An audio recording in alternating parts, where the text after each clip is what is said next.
दिनकर से उसकी उम्र पूछो तो वो खुद नहीं जानता था। कहता था, बस रे, जब से होश संभाला इसी चूल्हे के पास बैठा है। 70 के करीब रहा होगा, शायद ज्यादा भी। चेहरे पर झुर्रियां ऐसी थी जैसे किसी पुराने नक्शे पर नदियां खिंची हों, बेतरीब गहरी, और हर एक में कोई न कोई किस्सा दफन। बाल पूरी तरह सफेद थे, पर आंखें अभी भी तेज थीं, काली, छोटी और कुछ ऐसी जैसे हमेशा कुछ देख रही हों जो दूसरों को नहीं दिखता। उसकी चाय की दुकान, अगर उसे दुकान कहना ठीक हो, शहर के उस हिस्से में थी जहां लोग आमतौर पर रात को जाना पसंद नहीं करते। एक टूटी फूटी सड़क जो कभी पक्की रही होगी, पर अब बस गड्ढों की माला थी। सड़क के एक तरफ जंगली झाड़ियां और कुछ टूटे हुए मकान, दूसरी तरफ पुराना कब्रिस्तान, और उसी कब्रिस्तान की पिछली दीवार से सटा हुआ था दिनकर का ठेला। एक लड़खड़ाती बेंच, एक पुराना केतली और एक मिट्टी का चूल्हा जो हर मौसम में जलता ही रहता था। लोग आते थे, मजदूर, रिक्शे वाले, रात की पाली वाले, कारखाने के कर्मचारी। दिन में कम, रात को ज्यादा। चाय पीते थे लोग, कुछ देर बैठते हैं फिर चले जाते हैं। किसी ने कभी नहीं सोचा कि इस बुढ़े को कब्रिस्तान के पास बैठकर डर क्यों नहीं लगता।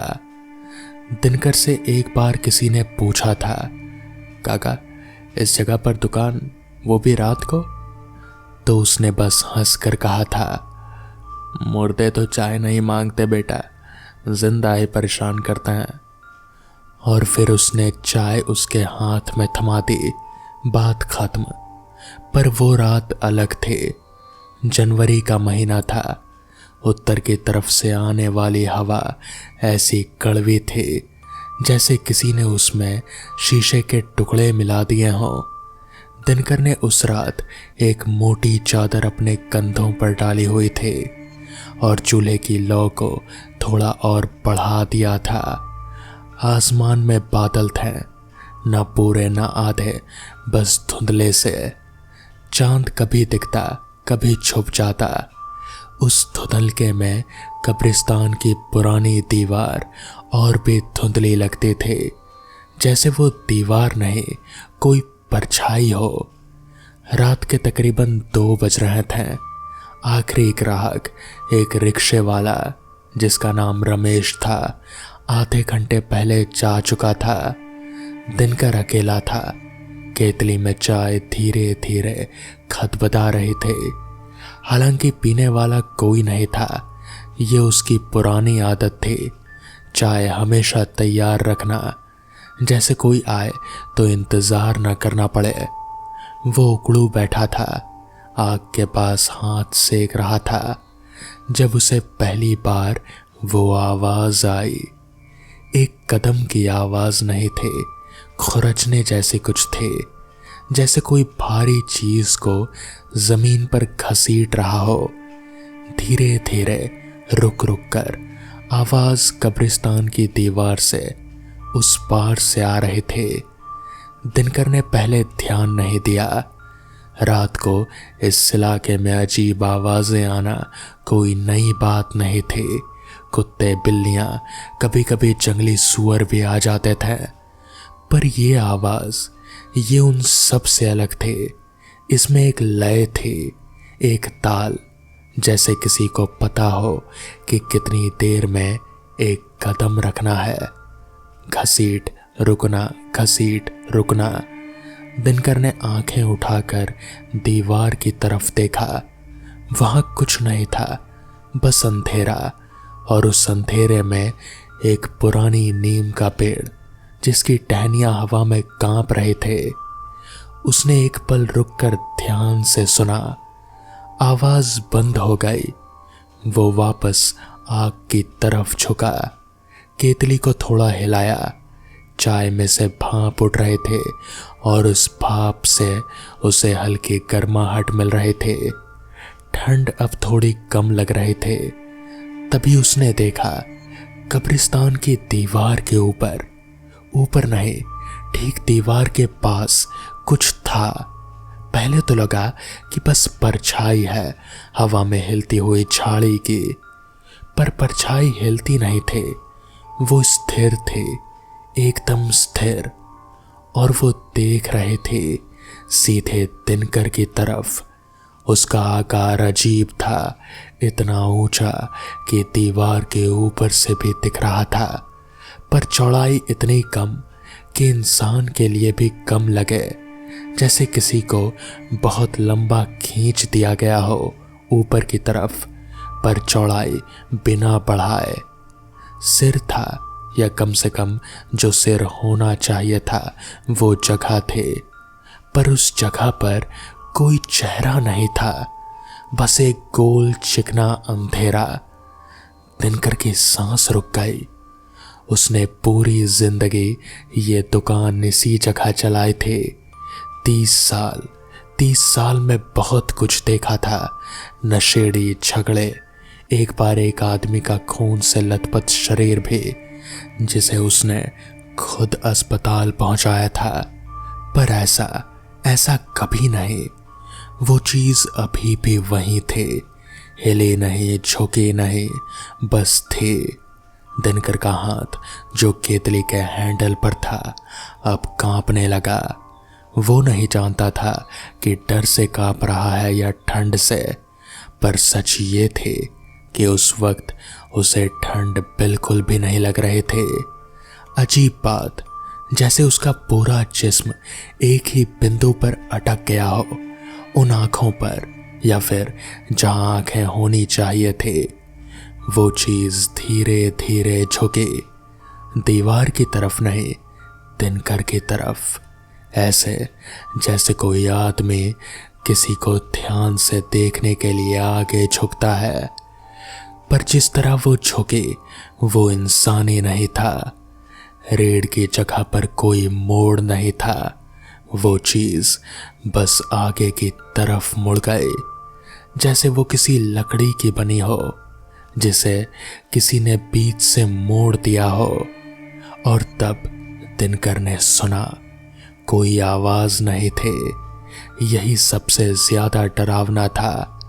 उस झुकने में, उस मुड़ने में कोई आवाज नहीं, ना हड्डियों की चरचराहट, ना सांस, ना पैरों की आहट, बस एक पूरी तरह का सन्नाटा, जो पहले वाले सन्नाटे से भी ज्यादा गहरा था। दिनकर उठ नहीं सका। वो सोचता रहा कि वो उठ क्यों नहीं रहा। डर या फिर और कुछ। उसके पैर थे, हाथ थे, दिमाग चल रहा था, पर जिस्म ने मानने से इनकार कर दिया। वो बस वहीं बैठा रह गया, जमा हुआ चूल्हे की आंच उसके एक तरफ से दूसरी तरफ। कितनी देर ये चला, 2 मिनट, 10 मिनट, आधा घंटा, दिनकर को कभी पता नहीं चला। समय जैसे थम गया था। चाय उबलती रही, हवा चलती रहे, पर सब कुछ जैसे किसी दूसरी दुनिया में हो रहा था। फिर अचानक वो चीज सीधी हो गई। जितनी तेजी से झुके थे उससे भी तेज, और वो गायब हो गई। बस इतना, ना कोई आवाज, ना हलचल, जैसे वो थी ही नहीं वहां पर, जैसे अंधेरे ने उसे वापस निगल लिया। दिनकर उस रात घर नहीं गया, वहीं बैठा रहा, चूल्हे के पास चादर में लिपटा, आंखें खुली। भोर में जब पूरब की तरफ आसमान थोड़ा गुलाबी हुआ, तब उसने पहली बार सांस ली ठीक से। उसने किसी को नहीं बताया। रमेश आया, चाय पी, गपशप की। दिनकर ने सिर्फ हाँ हाँ की, चाय दे, पर कुछ बोला नहीं। क्या बोलता कि रात को कब्रिस्तान की दीवार पर कुछ था। लोग या तो हंसते हैं, या डरते हैं, या वो दुकान छोड़ देते हैं, और दुकान ही उसकी जिंदगी थी। पर कुछ बदल गया था। वो अगले कुछ दिन हर रात उसी दीवार को देखता रहा। कुछ नहीं था, ना वो आकार, ना वो घसीटने की आवाज। सब कुछ वैसा ही था, ठंड, अंधेरा, चाय और सन्नाटा। पर एक बात थी जो उसे परेशान कर रहे थे। उस रात जब वो चीज दीवार के ऊपर झुके थे, ठीक उसी वक्त चूल्हे की आंच बुझ गए थे। दिनकर ने बाद में याद किया, लकड़ी थे, हवा नहीं थे, पर आंच बुझ गई। और जब वो चीज गायब हुई, आंच वापस जल उठे, अपने आप ही, जैसे किसी ने माचिस लगाई हो। इस बात का कोई जवाब नहीं था दिनकर के पास। हफ्ते भर बाद उसे कब्रिस्तान के कुछ पुराने लोगों ने बताया, एक कब्र खुली मिली थे उसी रात। किसी की नई कब्र नहीं, एक पुरानी, जो 10-12 साल पहले खोदी गई थे। मिट्टी ऊपर से हटी हुई थी, जैसे किसी ने नीचे से धकेला हो। पर अंदर कुछ नहीं था, खाली कब्र का नाम था। दिनकर ने जब सुना तो उसके मुंह से आवाज नहीं निकली। ये कब्र, ये उसके पुराने दोस्त शादाब की कब्र थे। वो 10 साल पहले गुजरा था। दिनकर ने खुद उसे वहां दफनाया था, क्योंकि उसका इस दुनिया में कोई नहीं था। उसी कब्रिस्तान में, उसी दीवार के पास जहां उसकी दुकान थे। उसने इसीलिए तो ये जगह चुनी थी दुकान के लिए, ताकि वो पास रहे, ताकि रात को जब सब चले जाएं तो वो अकेला ना हो। अब वो कब्र खाली थे।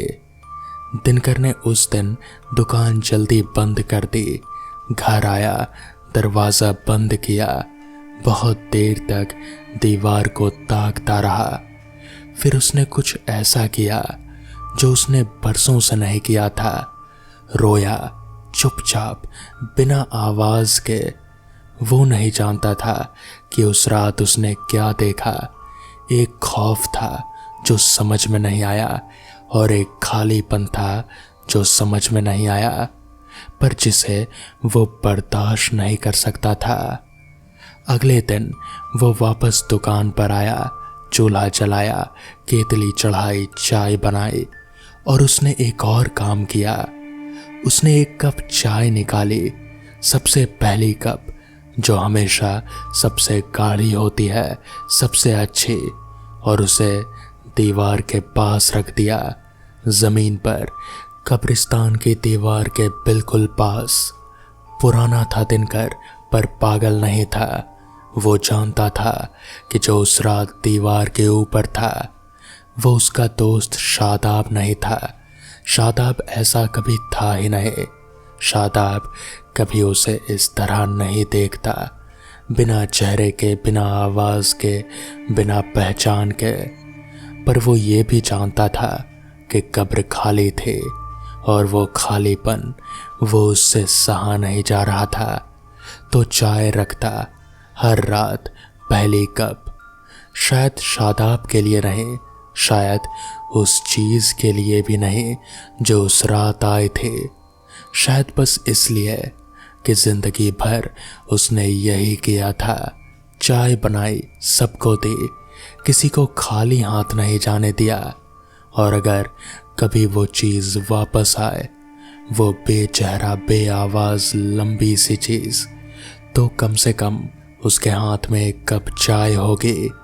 क्योंकि दिनकर का यही फलसफा था, जो भी आए, जैसे भी आए, दरवाजे से खाली मत जाने दो। उसकी माँ ने उसे सिखाया था। तो दोस्तों, ये थी आज की पहली कहानी। तो चलिए बढ़ते हैं आज की दूसरी कहानी की ओर। साल 1994 की बात है। उत्तर प्रदेश और बिहार की सरहद पर बसा एक छोटा सा गांव, कठौलतिया। उस दौर में गांव का मतलब सिर्फ मिट्टी के घर और खेत नहीं थे, बल्कि वो एक ऐसी जगह थे जहां सूरज ढलते ही पाबंदियों का दौर शुरू हो जाता था। बिजली के खंभे तो लगे थे, लेकिन तारों में करंट साल में एक आध बार ही दौड़ता था। रात का मतलब सिर्फ अंधेरा नहीं था, बल्कि एक ऐसी खौफनाक खामोशी थी जो कानों में जहर की तरह उतरते थे। बशीर, जिसकी उम्र 60 के पार हो चुके थे, अपनी पुरानी बैलगाड़ी में 2 तगड़े बैलों राजा और गबरू के साथ गांव का सबसे भरोसेमंद गाड़ीवान था। बशीर की आवाज में एक अजीब सी खुरदराहट थी, जैसे सूखे पत्तों पर कोई भारी कदम रख रहा हो। वो अक्सर नीम के पेड़ के नीचे बैठकर हुक्का पीते हुए कहा करता, बेटा, ये रात के सन्नाटे में भी जुबान होती है, बस सुनने वाला कलेजा चाहिए। ये पेड़, ये रास्ते सब देखते हैं, सब समझते हैं। वो अक्टूबर की एक सर्द और बेझिल रात थे। बशीर शहर की मंडी से सरकारी राशन और कुछ भारी बोरे लाद कर वापस लौट रहा था। आसमान में बादलों ने चांद को आधा निगल लिया था, जिससे जमीन पर रोशनी और सायों का एक डरावना खेल चल रहा था। गांव पहुंचने के लिए उसे झुनझुनिया नाले को पार करना पड़ता था। ये वही जगह थे जिसके बारे में मशहूर था कि यहाँ पुराने ज़माने में कई मुसाफिर लापता हो गए थे। नाले के चारों तरफ पुराने बरगद और इमली के पेड़ों का एक ऐसा घना जाल था कि वहाँ दोपहर में भी शाम का गुमान होता था। गाड़ी की चरमराहट सन्नाटे को चीर रहे थे। लोहे के पहिए जब पत्थर से टकराते तो चिंगारियां निकलती, जो अंधेरे में किसी शिकारी की आंखों जैसी चमकते थे।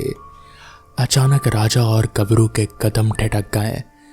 बशीर ने अपनी बीड़ी का आखिरी कश लिया और बैलों को पुचकारा, चल मेरे शेर, काहे सुस्त हो रहे हो, बस ये नाला पार कर ले, फिर तो घर पहुंच ही जाएंगे। लेकिन बैल टस से मस ना हुए। उनके कंधों की मांसपेशियां फड़कने लगी और गले में बंधी भारी पीतल की घंटियां अनियंत्रित होकर जोर जोर से बजने लगी, जैसे वो बशीर को किसी आने वाले खतरे का इशारा दे रहे हों। बशीर ने कांपते हाथों से लालटेन ऊपर उठाई। सामने कीचड़ भरी सड़क के बीचों बीच एक साया बैठा था। वो कोई औरत लग रहे थे, जिसने फटी पुरानी सफेद साड़ी पहन रखे थे। उसका सिर घुटनों के बीच धंसा हुआ था और बाल बिखरे हुए जमीन को छू रहे थे। मोहतरमा, रास्ते के बीच में काहे बैठी हो? आधी रात को यहाँ क्या कर रही हो? हट जाओ, बैल बिगड़ जाएंगे। बशीर ने कर्कश और ऊंची आवाज में कहा, ताकि अपना डर छिपा सके। औरत नहीं हिले। बशीर को लगा शायद कोई गरीब मुसाफिर है जो ठंड से ठिठुर रही है। वो अपनी गाड़ी से नीचे उतरा। उसके पैरों तले सूखी टहनियों के टूटने की आवाज गूंज उठी। जैसे जैसे वो उसके पास पहुंचा, एक रोंगटे खड़े कर देने वाली महक उसके नथनों से टकराई। ये सड़ी हुई गीली हुई मिट्टी, पुराने कफन और जंग लगे लोहे की मिली झुली गंध थे। कहाँ जाना है माई? घर छोड़ दें? तभी उस औरत ने धीरे से अपना सिर ऊपर की तरफ घुमाया। लालटेन की पीली मध्यम रोशनी में बशीर ने जो देखा, उसकी रूह कांप गई। उस औरत का चेहरा था ही नहीं, वहां सिर्फ एक सपाट चिकनी खाल थे, और जहां आंखें होनी चाहिए थे वहां तो गहरे अंतहीन काले गड्ढे थे। उसने अपना हाथ बशीर की तरफ बढ़ाया। उसकी उंगलियां इंसानी नहीं थे, बल्कि काली पड़ चुकी सूखी लकड़ियों की तरह लंबी और नुकीली थे, जिनके नाखूनों में ताज़ा खून जैसा कुछ लगा था। बशीर के हलक से चीख भी नहीं निकली। उसका शरीर पत्थर का हो गया। उस आकृति ने एक ठंडी सुलगती हुई फुसफुसाहट छोड़ी जो सीधे बशीर के दिमाग में गूंजी। वो भागकर अपना गाड़ी पर चढ़ा और बैलों को निर्दयता से चाबुक मारते हुए चिल्लाया, भागो भागो राजा, अल्लाह के वास्ते भागो। बैल अपनी पूरी ताकत लगाकर जान बचाकर भागे। गाड़ी गड्ढों में उछल रहे थे, राशन के बोरे नीचे गिर रहे थे, लेकिन बशीर ने पीछे मुड़कर देखने की हिम्मत नहीं की। अचानक उसे महसूस हुआ कि गाड़ी का पिछला हिस्सा भारी हो गया है। लकड़ी के तख्तों पर किसी के चलने की आवाज आने लगी। वो आवाज सड़क से नहीं बल्कि गाड़ी के पीछे लदे बचे हुए बोरों के ऊपर से आ रहे थे। बशीर ने पसीने से लथपथ होकर पीछे देखा। वो चुड़ैल गाड़ी के पिछले हिस्से पर पैर लटकाए बैठे थे। उसके पैर घुटनों से पीछे की तरफ मुड़े हुए थे और वो रेंगती हुई बशीर के करीब आ रहे थे। बशीर भाई, इतनी जल्दी क्या? हमें भी घर ले चलो। उसकी आवाज ऐसी थी जैसे सैकड़ों सूखे पत्तों पर एक साथ सांप चल रहा हो। बशीर ने पागलों की तरह आयतल कुर्सी पढ़ना शुरू किया, लेकिन खौफ इतना हावी था कि शब्द जुबान पर जम नहीं रहे थे। उसे महसूस हुआ कि उसके कानों के पास कोई ठंडी सांस छोड़ रहा है। जैसे ही वो साया उसके सर के पास पहुंचा, बशीर ने आखिरी कोशिश में जलती हुई लालटेन पीछे की तरफ फेंक दी। तेल फैलते ही आग भड़की, लेकिन वो साया जलने के बजाय उस आग में और भी विकराल और काला दिखने लगा। उसकी चीख पूरी जंगल में गूंज उठी, एक ऐसी आवाज जो ना इंसान की थी ना जानवर की। अगली सुबह जब सूरज की पहली किरणें नाले पर पड़ी तो गांव वालों ने देखा कि बशीर की बैलगाड़ी नाले के किनारे पलटी हुई थी। राजा और गबरू वहीं खड़े थे, लेकिन अब वो दोनों वो मजबूत बैल नहीं रहे थे। उनकी आंखों का रंग दूधिया सफेद हो चुका था और वो पूरी तरह से पत्थर की तरह शांत थे। बशीर गाड़ी के पहिए के पास पड़ा था।